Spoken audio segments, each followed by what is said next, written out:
大家好，開始今天的分享之前，希望你能給人間煙火點個訂閱，我將會分享更多優質的內容。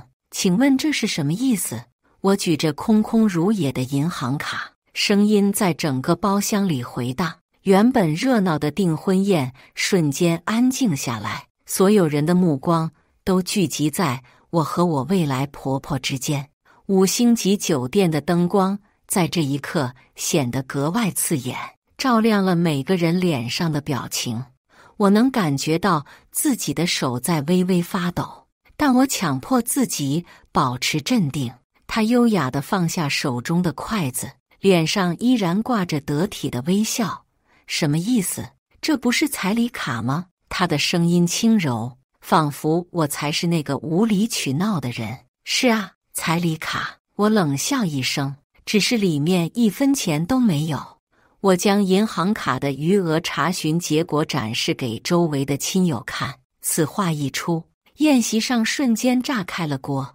我爸媽的臉色由紅轉白，我未婚夫李明則一臉困惑地看向他母親。餐桌上的親友們竊竊私語，有人露出尷尬的表情，有人則是驚訝地捂住嘴巴。這怎麼可能？李母故作驚訝，眼神卻閃爍不定。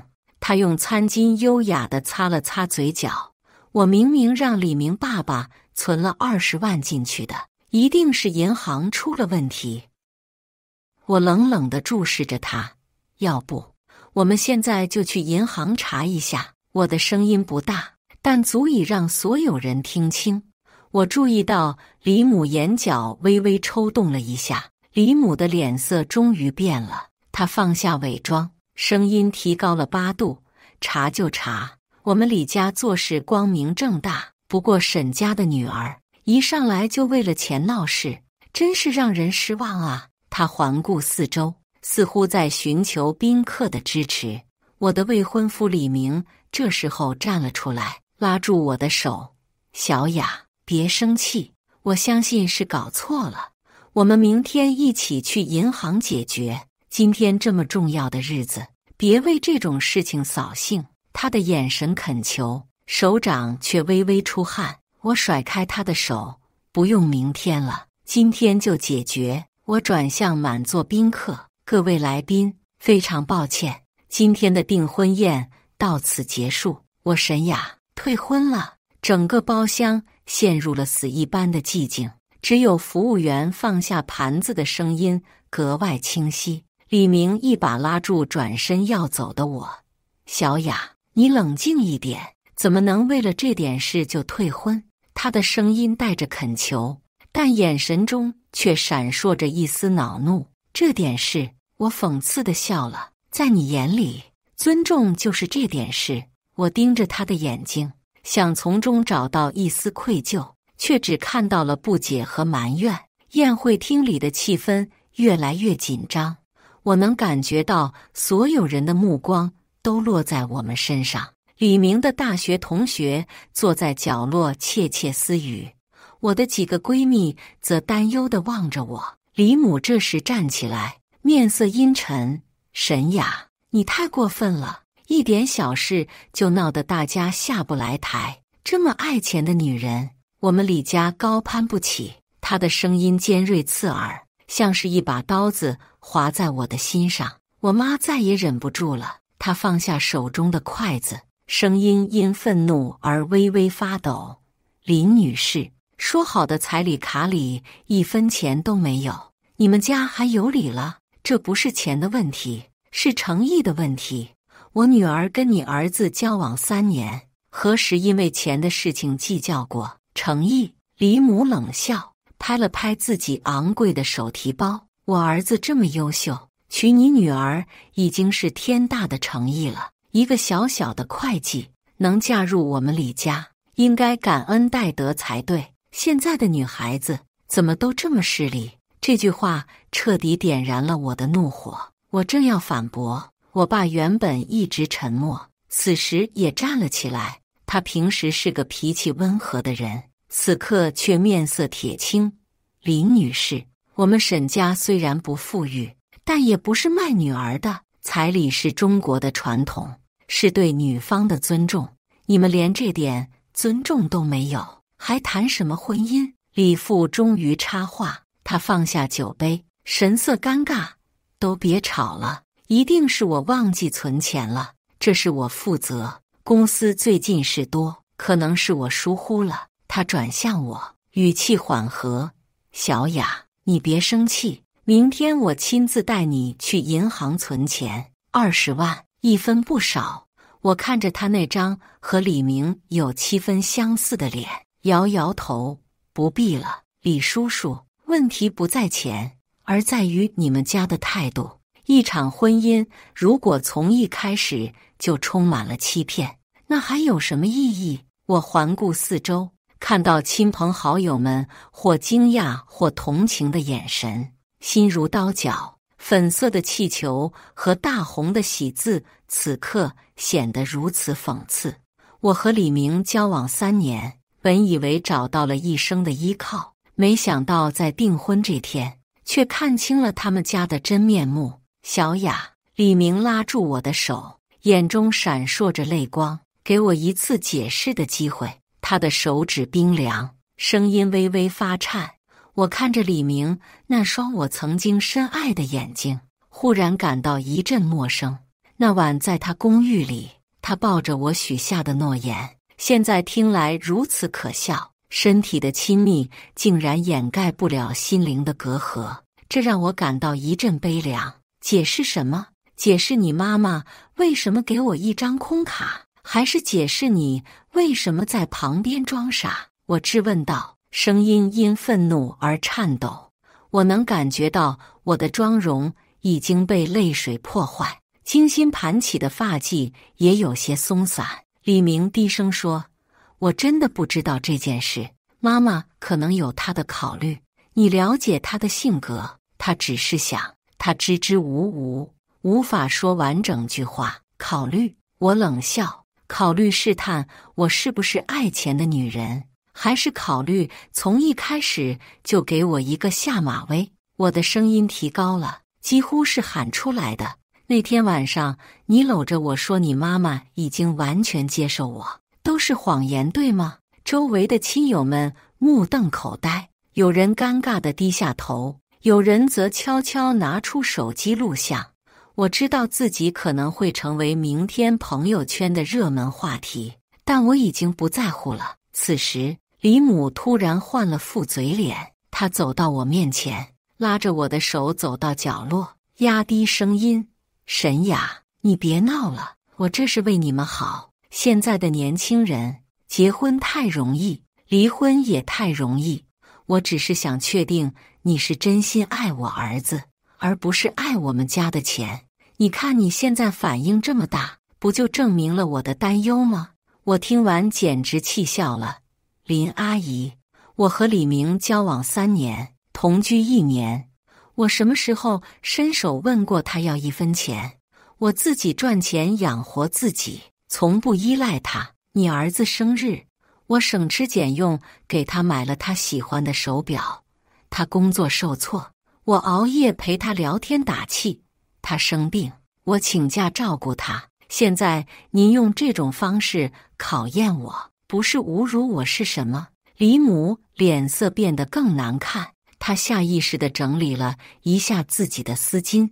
你太不懂事了，長輩做事自有道理，你怎麼能這樣對長輩說話？他提高了聲音，似乎想讓周圍的人都聽到。年輕人就是火氣大，一點小事就受不了，這樣怎麼能成為我們李家的兒媳婦？李明站在中間，左右為難。小雅，媽媽也是關心我們，她的目光在我和母親之間游移，最終停留在了她母親身上。媽，要不您先回座位，讓我和小雅單獨談談。我看着這一幕，只覺得心如死灰。那個在我生日時承諾會永遠站在我這邊的男人，在關鍵時刻選擇了妥協和退讓。我轉向李明，心痛如絞。李明，你知道最讓我失望的是什麼嗎？不是這張空卡，而是你現在的表現。你明知道你媽媽錯了，卻不敢站出來說一句公道話。這樣的男人，我怎麼敢托付終身？我摘下手上的訂婚戒指，那枚他曾驕傲地說花了2個月工資買的鑽戒，放在桌上。對不起，婚禮取消了。各位來賓，請原諒我的任性，但我不能嫁給一個連最基本尊重都給不了我的家庭。說完，我轉身離開，淚水終於決堤而出。身後，我聽到李明喊我的名字，但我沒有回頭。推開宴會廳的門，外面的冷空氣撲面而來。我深吸一口氣，感覺自己終於能夠呼吸了。回想起我和李明的相遇，是在3年前的一次公司聯誼活動上。那是個溫暖的春天，公司組織了一場與客戶方的聯誼會，會場布置得溫馨而精緻，香檳和美食一應俱全。當時我剛進入廣告公司工作不久，還是個對未來充滿憧憬的小職員。李明是客戶方的項目經理，西裝革履，談吐不凡，與公司裡那些浮躁的男生截然不同。他站在角落，獨自品嘗紅酒，目光卻不時掃過全場，最終停留在了我身上。你是新來的吧？他走過來，遞給我一杯果汁。我注意你不喝酒，我有些驚訝於他的觀察力，點點頭。是的，我剛入職3個月，我是李明，負責與你們公司合作的項目。他微笑着伸出手，希望以後有機會合作。我們相談甚歡，從工作聊到興趣愛好，又從電影聊到音樂。他幽默風趣，又不失紳士風度，很快便贏得了我的好感。臨別時，我們交換了聯繫方式。第一次約會，他帶我去了城裡最有名的法式餐廳。當服務員拉開椅子，遞上羊皮紙質地的菜單時，我不禁有些驚訝於他的闊綽。這裡太貴了，我小聲說。他只是微笑着說：“你值得最好的。”然後熟練地用法語點了一桌佳肴。那晚的月光如水。他送我回家的路上，我們在小區門口依依不捨。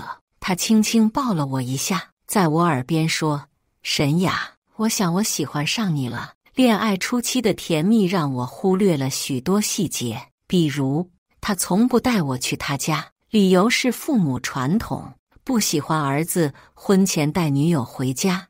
又比如每次提到結婚，他總是說要等事業更穩定些。我想給你最好的生活，他常常這樣說。等我再升一級，我們就結婚。我信以為真，甚至覺得他是為了我們的未來着想。交往1年後，他提出要一起住，這樣可以省一份房租。他說，而且我想每天早上醒來都能看到你。我被這樣的甜言蜜語打動，很快同意了。同居的日子溫馨而美好。每天早晨，他會為我準備簡單的早餐。晚上下班回家，我會做他喜歡的菜餚。週末我們一起看電影，或者去郊外踏青。我以為我找到了生命中的另一半，直到去年那次見家長。直到去年，他才終於帶我見了他的父母。那次見面，在他家富麗堂皇的別墅裡進行。李家的別墅坐落在城市最高檔的社區，光是門口的保安和噴泉就讓我心生愜意。走進屋內，歐式的裝修風格，水晶吊燈和真皮沙發無不彰顯着主人的財力和品味。李母穿着一身淡紫色的旗袍，戴着珍珠項鏈，優雅地站在客廳中央迎接我們。她上下打量我，目光在我簡單的衣着和平價的手錶上停留了幾秒。這就是沈雅吧？聽明明常提起你。她表面熱情，眼神卻充滿審視。接下來的下午茶時間，李母問了我的家庭背景、工作收入，甚至直接問我有沒有買房。當我如實回答自己還在租房時，他臉上閃過一絲難以察覺的失望，現在的年輕人要有自己的目標。他說，房子是安身立命的根本。李父倒是和藹一些，但也不時插話詢問我父母的工作和家庭狀況。當聽說我父親是工廠工人，母親是小學老師時，他只是點點頭，沒有多說什麼。媽媽只是關心你的情況。李明事後解釋，他希望我找個門當戶對的女孩，但我告訴他，我愛的是你這個人，不是你的家庭背景。儘管內心有些不舒服，但我告訴自己，這是長輩的關心方式。畢竟我出身普通家庭，父母都是普通工人，自己也只是個小職員，和李家確實有差距。隨後幾個月，李明開始頻繁帶我參加他的商務社交活動。每次活動前，他都會建議我穿什麼，甚至會給我買一些名牌服裝。在這些場合，形象很重要，他解釋道。我希望你能給大家留下好印象。我感激他的關心，卻沒有察覺到其中的控制欲。我開始按照他的喜好改變自己的着裝、髮型，甚至言談舉止。漸漸的，我開始失去自己的個性，成為他理想中的伴侶形象。李明向我求婚那天，是在我們同居1周年紀念日。他在5星級酒店的頂層餐廳裡單膝跪地，掏出鑽戒。小雅，嫁給我好嗎？我希望餘生的每一天都能和你一起度過。餐廳裡響起了掌聲，周圍的客人紛紛向我們投來羨慕的目光。我哭着點頭，以為找到了今生的歸宿。誰能想到，訂婚當天會發生這樣的事情。婚禮前1周，李母突然來到我和李明的公寓，說要談談婚禮的細節。她坐在我們的客廳裡，目光掃過簡約的裝修，輕聲說：“婚禮後，你們是不是應該考慮換個大一點的房子？我和他爸爸可以幫忙付首付。”我連忙表示感謝，但表達了想靠自己的能力慢慢來的想法。李母微微皺眉：“沈雅，嫁入我們李家，就要有相應的體面，不能讓別人說我兒子娶了個寒酸的媳婦。”這句話刺痛了我，但我忍住了反駁的衝動。李明坐在一旁，只是輕輕拍了拍我的手，沒有為我說話。就在這時，李母突然提出要先給彩禮，表示尊重。沈雅，雖然現在年輕人不太在意這些，但我們李家講究規矩。他笑着說，彩禮是對女方的尊重，我們一定會給足。我們商量好了，給你20萬彩禮。我連忙表示不需要，彩禮只是形式，重要的是2個人在一起的感情。但李母堅持，這是我們的心意，你收下就是。況且，我們也不希望別人說李家娶媳婦連彩禮都不給。見他如此堅持，我只好答應，心裡卻想着可以用這筆錢給李明一個驚喜，或者為我們的未來做些準備。訂婚當天早上，在酒店的化妝間裡，李母交給我一張銀行卡，說裡面存了20萬彩禮錢。她鄭重其事地說，這是我們李家的心意，也是明明對你的承諾。我感動得熱淚盈眶，覺得自己終於被李家接納了。我小心翼翼地將卡放入手包，準備晚上交給父母。誰知道，在訂婚宴上，我媽悄悄問我卡裡有多少錢，建議我查一下餘額。我原本不想這麼俗氣，但在媽媽的堅持下，我還是拿出手機查了餘額，結果卻是0。怎麼可能？我不敢相信自己的眼睛。再查一次，媽媽說可能是銀行系統問題。起初我以為是系統錯誤，便拿着卡去前台 ATM 機查詢，結果依然是0餘額。我試了3次，結果都一樣。我站在 ATM 機前，手足無措，腦子裡閃過無數個念頭：是李明父母忘記存錢了，還是銀行真的出了問題？又或者這是一個刻意的安排？我不敢相信自己的猜測，但心裡已經開始感到不安。我深吸一口氣，決定回到宴會廳詢問清楚。我不敢相信自己的眼睛，再三確認後，才回到宴會廳，質問李母。誰知他不但不認錯，反而指責我勢利，這讓我徹底寒心。最讓我心碎的是李明的態度，面對母親的明顯錯誤，他不但不站在公平的立場上，反而處處為母親開脫，甚至暗示我小題大做。那一刻，我忽然明白，這個男人永遠不會真正站在我這邊。如果連訂婚這種重要場合都是如此，婚後的生活還有什麼期望？訂婚宴結束後，我獨自一人回到了自己的小公寓。我沒有回我和李明的共同住所，而是去了閨蜜家借宿了一晚。第二天才回到了自己名下的小公寓。這是我工作幾年省吃儉用買下的，雖然狹小，但好歹是屬於自己的一片天地。公寓裡還留有我搬出前的樣子，書架上滿是我喜歡的小說，牆上掛着幾幅我自己畫的水彩畫。這裡有我全部的青春記憶，也是我真實的生活軌跡。手機不停地響起提示音，全是李明發來的信息和未接來電。我沒有回復，只是靜靜地坐在窗前，看着城市的夜景發呆。沈雅，求你接電話，那張卡是個誤會，我們可以解決的。媽媽說她願意向你道歉，求你給我們一次機會。我瀏覽着這些信息，心裡卻異常平靜，好像那個為愛情痴狂的女孩已經不是我了。叮咚，門鈴響了。